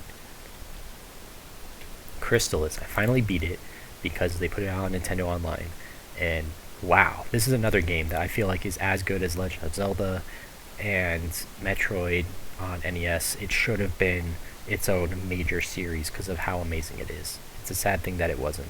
I think there's a couple games I need to check out, but has some problems, some annoying things. I had to look up a guide because some of the stuff is very cryptic in the advice they give you on where to go. But overall, amazing game. 8 out of 10. Gris. Don't buy this game. This game lied and cheated me out of money yet again. There's like Card Apocalypse, but wow, this game won an award for art direction, and I thought at the Game Awards, and it was on sale. And I'm like, well, it's critically acclaimed. It's gotten 10 out of 10s, 9 out of 10s. I'll buy it. I'll give it a chance. It's a platformer. The watercolor looks nice. I mean, I guess I can give it a 2 because the watercolor looks nice, and that's the only positive thing I can say about this game. It doesn't play well. The controls are bad. It's buggy. Couldn't progress at certain points because of the bugs. There's basically nothing to it. Like, there's very little gameplay, and the story is told, in vignettes of watercolor that look nice, but there's not I don't know, maybe it connected with people more who deal with depression and are female, or one or both of those things, or like the aesthetic. Maybe they're an artist or something. But wow, did this hit wrong for me? I did not enjoy it at all. So 2 out of 10.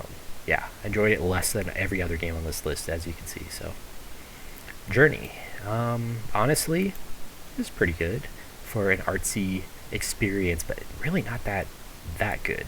I don't think it deserved the critical acclaim, at least playing it much later than when it came out.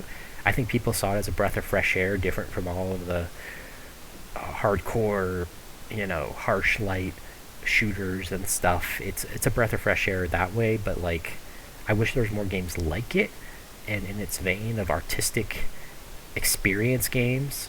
But man, not like Gris. If Gris is the future, then we need no more of these games. So, I kind of saw the ending coming a little bit, and I was like, oh, okay.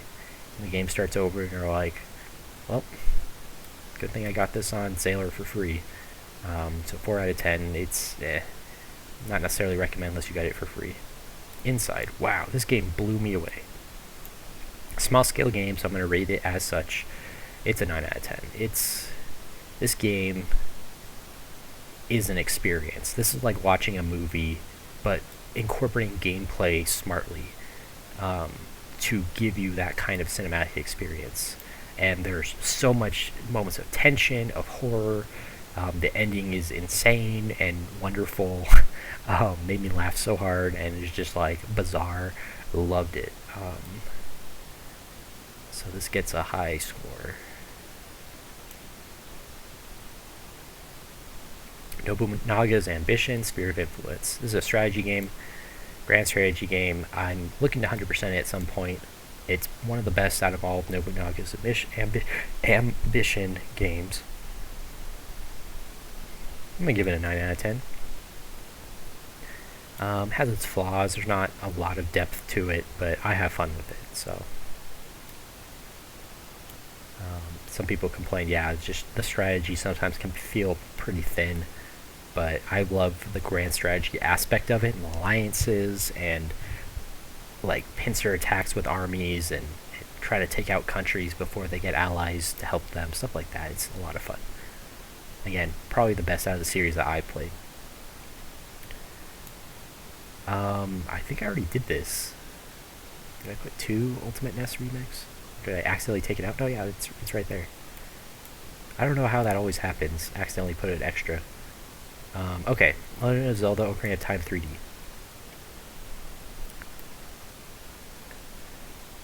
It was really off-putting at first to see Link with like neon green tunic, but I got used to it. And that's about the only thing. Ocarina of Time doesn't hold up if you're a new player. If you're a new player without a guide up, it can be pretty obtuse in some of the hints they give you. I got stuck on the original game for a very long time. But seeing this as a replay, on replay, it's much better than how Super Mario 64 was on replay. There's a lot of amazing design choices in this game. It is a ton of fun to replay. So it can't get a 10 out of 10 for me because it's just so not good for new players. It's wonky with old control styles, even with the new game. Even with the boots button to not have to go in the menu to take off your iron boots. Even with all those improvements, it's still 9 out of 10. Yeah, it's probably about here. Pokemon Mystery Dungeon, Rescue Team DX. I haven't completed all the end game or post game content, but overall this was a cutesy, fun roguelike. And the remaster art style works, and it's good. Yeah, it's not up everyone's alley, and there's some weird quirks to it, but it's its own genre practically. Like this, the dungeon, this specific genre of roguelike where you go down into a dungeon, you have a party, and you have certain constructed hallways that are one tile wide, which is a lot like Rogue. So yeah, there's a whole Japanese game genre of this, like Chocobo Mystery Dungeon. And there's another Final Fantasy one. There's a Dragon Quest one. There's a whole bunch of these. So the Pokemon one's pretty good. You are pretty limited in moves. You can only have 4 moves per Pokemon, which is kind of lame. I mean, it matches the other games, but whatever. Overall, I recommend it if you like roguelikes and Pokemon. Nier Automata. Wow. I got ripped off with this game too. Again, lots of 10 out of 10s. People are like, whoa, it's so deep. And I know philosophy and stuff. I saw the ending coming. It was very telegraphed. Second playthrough was like, yeah, no, this is not my game. The action was fun. I didn't like the shoot 'em up segments. So they did top down shoot 'em up a lot, and I hate that. So I wish they, it looked cool. If you were watching someone do it, it probably was great. But playing it was garbage when it got to top down segments. So because of that, it gets a 5. Better than Kingdom Hearts though.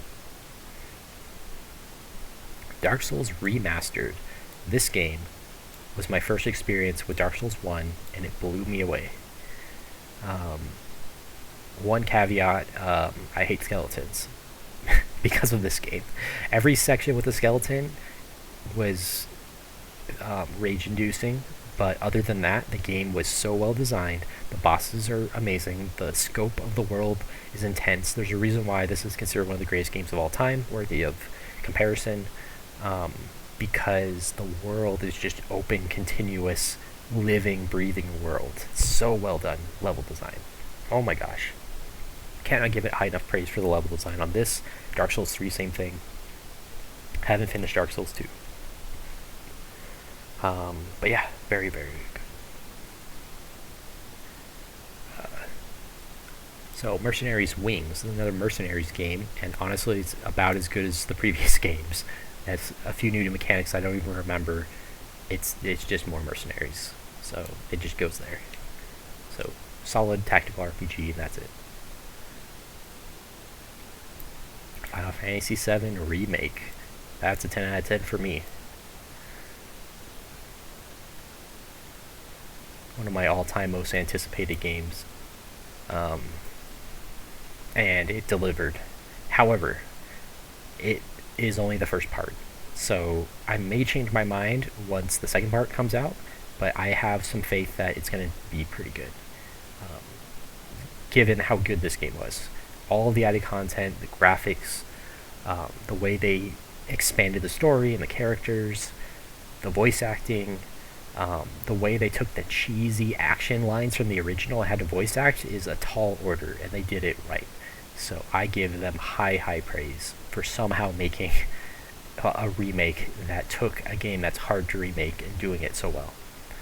They incorporate, I even watched the movie for Final Fantasy VII, if you remember, had a movie, and I can see how they incorporate some of that stuff into this game. And I've played Crisis Core multiple times. I can see how they incorporate the Crisis Core stuff. Like, it is the Final Fantasy VII Universe Ultimate Edition, essentially. Very interesting. So highly recommend. Even if you're a new player, you'll get a lot out of it. Super fun. The combat is the best in any Final Fantasy game I've ever played, because it's action combat, but you can slow it down and give orders and then get right back into it at a moment's notice. The battles are designed so well. Love it. Look forward to the next game where you actually go in the open world and go explore and stuff. Stardew Valley. This gets an 8 out of 8 for me. Not a lot to say. I finally beat it a few years ago. Very addictive. Oh my gosh. You get at the end of a day and you're like, oh, I want to do something the next day. And pretty soon you're 5 hours into playing when you wanted to do only 1 hour. So very addictive but fun game. I bought it because I was supposed to play co-op with friends and it never happened. So I should definitely do that sometime because of how fun this game is. Maybe for a stream or something. I even bought it on my phone, so that's a double dip game. Pretty good. Pretty cheap too. Into the Breach. Another double dip game, or triple dip possibly, I can't remember. Love this game from the people that made FTL, Faster Than Light. And it's a tactics game. Who wouldn't you know it? A genre I love, but yeah, so this was a triple dip game. I'll buy it for friends. It's just amazing. Um, Tactics game with randomized elements, so you can do runs. You pick your machines either from a pre-existing team or custom, where you pick out 3 units and take them. Still looking to 100% it. It's that good. So 9 out of 10. Tardy. Serviceable point-and-click adventure. Doesn't do anything particularly good or bad. Puzzles were easy enough for me. Maybe just not my genre, so I give it a 6. No, that doesn't seem fair. I'll give it a 7. Because it was good. I finished it. That says something. Animal Crossing, New Horizons. It's just not my kind of game. I bought it because so many people are buying it during the pandemic, and I got KK Slider to come visit, and I had a plan for my island. And it was kind of fun, but I don't know, just not my thing. I'm gonna give it a 7. Yeah. Streets of Rage 4 met expectations. Yay! People were worried because they changed the art style, but when the game came out, it's very smooth in how it plays. It looks fine. The dynamic lighting looks cool. Yeah, so solid resurrection of an old series that I love. So it feels like a Streets of Rage game. That's the most important thing. So 8 out of 10. Clubhouse Games, 51 games in one. This has Mahjong and chess. It doesn't have Go, so it can't be a 10 out of 10 because they missed a glaringly good game. I would have loved this if it had Go. On the cover there, that's not Go, that's Reversi, which is sad. I got a lot out of this game, just playing your standard board games. Nothing too special about it though, and there's some annoying things that you can't skip the tutorial at the start, or you have to press the button to skip and it takes a second. So it's wasted time every time you start a game. I'll give it a mid 8. Forager. It's like an action / casual game, or clicker game. It's a clicker game / weird action game. It's bizarre, but it's maybe worth a play. Put it about here in 7. Nothing very good about it, kind of a waste, but maybe worth a play. Giran's Greed. Axis 7. I forget the other words, but this is a Japanese import. That's a 10 out of 10 for me. Yeah, I think about there. Excellent game. I have over 100 hours. I've completed a lot of the campaigns. I'm going to do streams of it with the English patch because I want more people to know about this game. It is very good. It's Gundam. So if you know the Gundam universe, especially the old stuff, then that's what it's about. So it doesn't have all the newer stuff, which I tend to dislike anyway. I do like Gundam Wing, but it doesn't have that here, so whatever. Sometimes the characters are, though. Sometimes they'll throw random characters, like here's a free character who's from a newer series that doesn't, it's anachronistic, but whatever. But pretty cool. Outer Wilds is a 9 out of 10. This reminds me a lot of one of my all-time favorite games, The Witness, which is a puzzle game. This is a puzzle game all about exploration and solving a mystery by exploration and figuring out puzzles and stuff. My problem with it, why it's not a 10 out of 10, is a lot of the physics are really janky, ran into a bunch of bugs. It's a big scale game, so it makes sense there would be bugs, but they just probably can't fix them, and that's a shame. So it gets a 9. The ending made me cry. And the ending sequence, everyone, I won't spoil anything. Ending sequence is amazing. Music's good. Yeah, lots to explore. Won't spoil anything, but wow, what a game. Coming out on Switch. Splatoon 2. I did the single player, that's why it's on here. I'm not really a big fan. It's just not up my alley. Um, didn't enjoy Splatoon gameplay very much, so it goes right about here. 7 out of 10. Superliminal is a game I got for free from the developer. Um, they just gave me a key randomly. They were in a stream of like 3 people. They're like, "Hey, we're the developer. Can we give you a key?" And I'm like, they gave it to the streamer, and she's like, "All right, I'll do a giveaway." And there's 2 people that wanted it, so 50-50 chance I got it. So, cool ideas, lots of cool stuff, but man, is it basic, and it's over very quickly. So I hope I see more games like it, but really, it's hard to recommend this for money.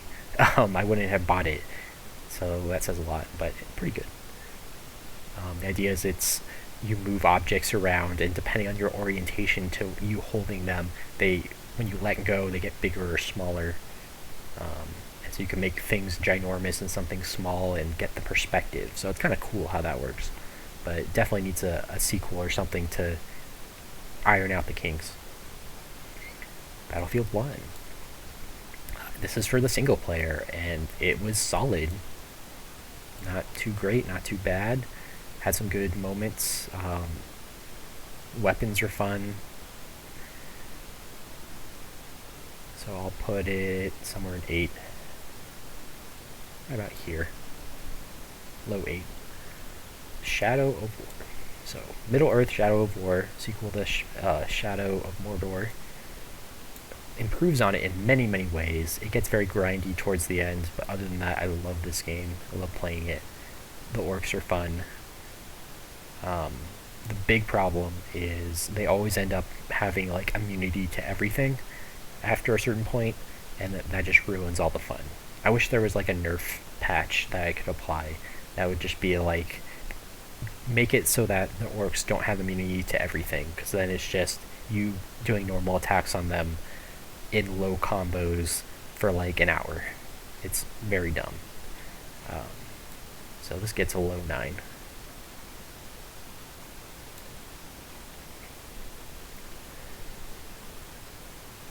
This is, oh my gosh, I already forgot. I knew I was going to forget something. Oh yeah, this is Saga 3 DS. So, the Japanese only game. I forgot what the cover looked like. They took one of my all-time favorite games, Final Fantasy Legend 3, or Saga 3, and they remade it, and I was so upset for so long that they ruined the music. And then I finally forced myself to play it. I gave the music a listen in context, and it's disappointing, but doesn't make me want to die when I listen to the music, except for the dog synthesizer, dog and cat noise synthesizer song that ruined the Animal Town song. But other than that, the music's okay, I guess. Interestingly, Saga 3 was a game that broke from the first 2 games and made it so that your weapons wouldn't break in a limited number of uses. And then this remake reincorporated weapon breaking, which is a really dumb mechanic that no one likes. So they actually downgraded the original game in the remake. They did add a lot of story stuff. There's some interesting time travel, like battle mechanics and stuff, and extra bosses. So honestly, this gets a high 7. They took one of my favorite games and kind of butchered it, but it's still fairly fun. I even finished it. I may even finish the second remake, because I don't hold the second game as in high regard, so the remake won't be as bad. Yu-Gi-Oh! Tag Force 5D, or 5D's Tag Force 5. I forget the order of the words. I discovered this game as a PSP exclusive. Wow, this game is good. This is one of the all-time best Yu-Gi-Oh! Games ever made. There's one Arc V one that came out. It has more content, but isn't as fun story-wise. You don't get to walk around the city and do story stuff, so this game wins out over that. 6 is also kind of the same game as this, but very good. Potentially the best Yu-Gi-Oh! Game with a story ever made, even if the story's not that interesting. I just mean like Legacy of the Duelist is the one that comes to mind that's almost complete for having like all the cards and stuff, but it's very bare bones. You only get to walk around. There's no RPG element. It's just read the text box of what happened in the show and then fight, and that's it. So this game at least has more than that of like card collection. Feels more fun. Um, yeah, so it goes. That's actually the perfect spot for it. 9 out of 10. Oh, Mario Bros. Lost Levels. Oh man, Miyamoto, you troll. This game is so unfair. It's not even funny. There's so like some of the castles you have to memorize the pattern of where to go, and there's no indication, so you just have to replay the level over and over and get it right. Did that once in the first Mario game, Mario Bros, and on the Castle 8, but it was for like one segment. In this game, it's like takes that to the extreme. There's wind and spring mechanics that are very like extreme on how precise you have to be for the springs, especially in wind, and I hate it. Yeah, this game is just Mario Brothers, but way worse. I hate it. Maybe worth a play for historical reasons, like I did, but wow, did not enjoy it at all. Last of Us Remastered. Oh, such a tough game to rate because I was upset and disliked my playthrough. This game is not worth the hype. Don't play it. Not worth your time. The action aspects I didn't enjoy, but I kept playing because of the story, and the story had some major plot holes and issues by the end that made it not as good. But the story is the best part of this game, the acting as well. But yeah, by the end I felt cheated, so that's not a good feeling. So this gets a 7. It's like right about there. Not better than Sonic. Mother 3. Finally played it. The streamer was playing the English patch, so I finally had to get the English patch because I didn't want to get spoiled.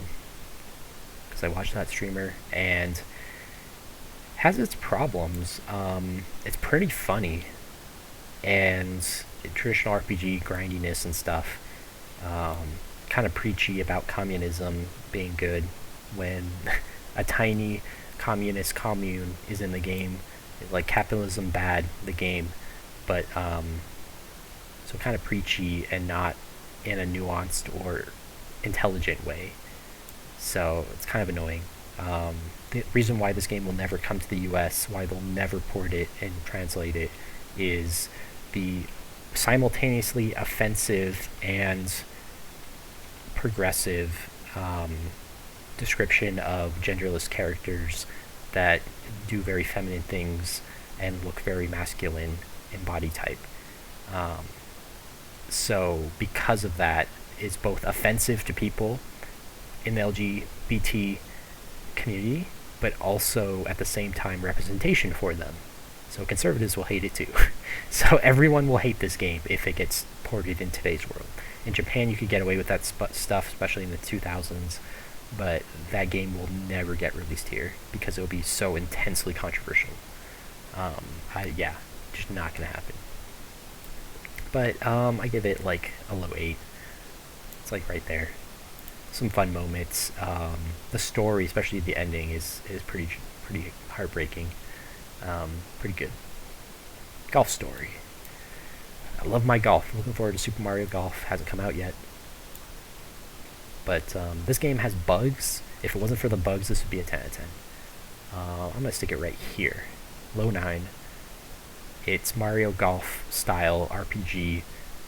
And it even has like mini games where you play like the old style of golf game from the NES.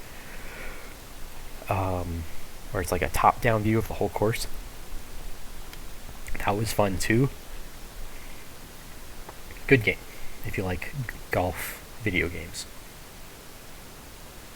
Sonic Mania. Played it on Switch.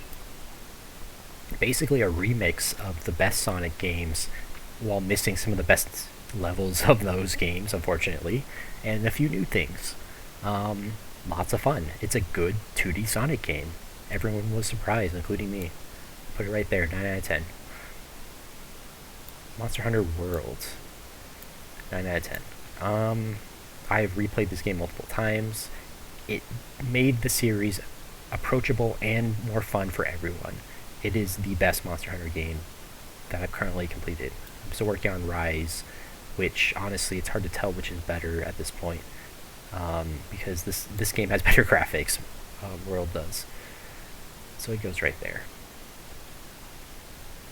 Rime. This game was okay. Has puzzles and stuff. I don't think I recommend it. Give it a low 7. Shadow of the Colossus Remake. There's some janky physics in this game that wasn't in the original. And it really throws you out of it, but wow, otherwise this game is beautiful. Give it a low 9. Yeah, right about here. But yeah, it's a fun action game, interesting story, music's good, presentation's good, yeah. Tiny Metal, oof. Big oof.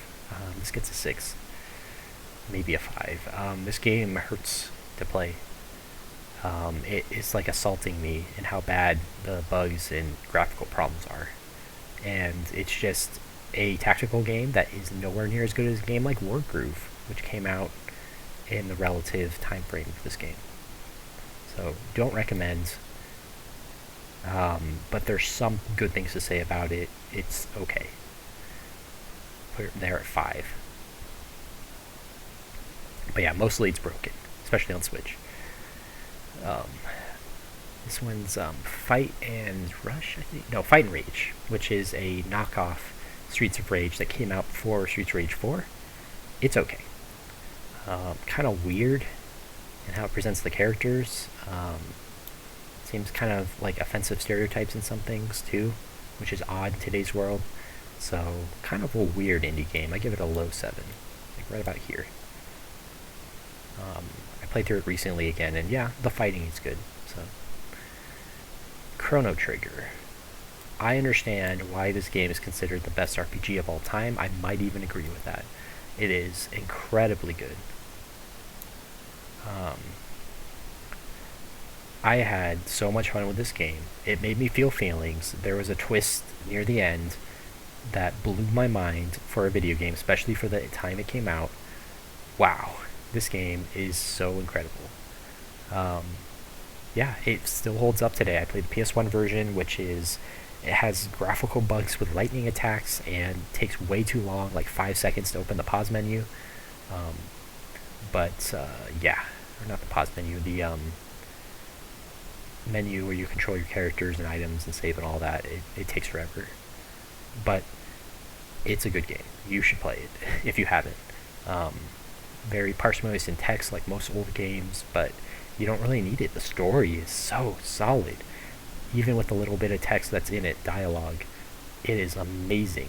Everyone should play it. Again, something to be studied in courses on video games. It's so good.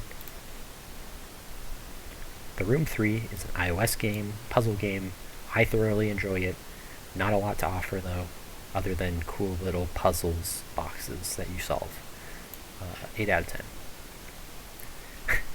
And the last game on the list, Earth Defense Force 2017 for PS Vita. Oh boy. It's a good Earth Defense Force game.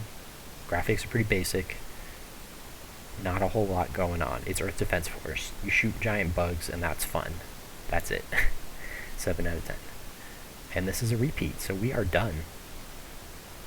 Here is my tier list of games I completed since I started my list. Look forward to the future when I'll have more games to add. I hope you all have a wonderful day. I will have more review style videos in the future. Just taking a second, let's look at 10 through 8. Take a second to look at that. And then the lower end. Notice there's not as many completed in the low end because I usually buy games that I think I'll enjoy. So sometimes I either get a game for free that I decide to play, or like with Gris, I got roped into buying it and it wasn't something I enjoyed, but I still finished it. So non-completed games are not on this list, of which there are many.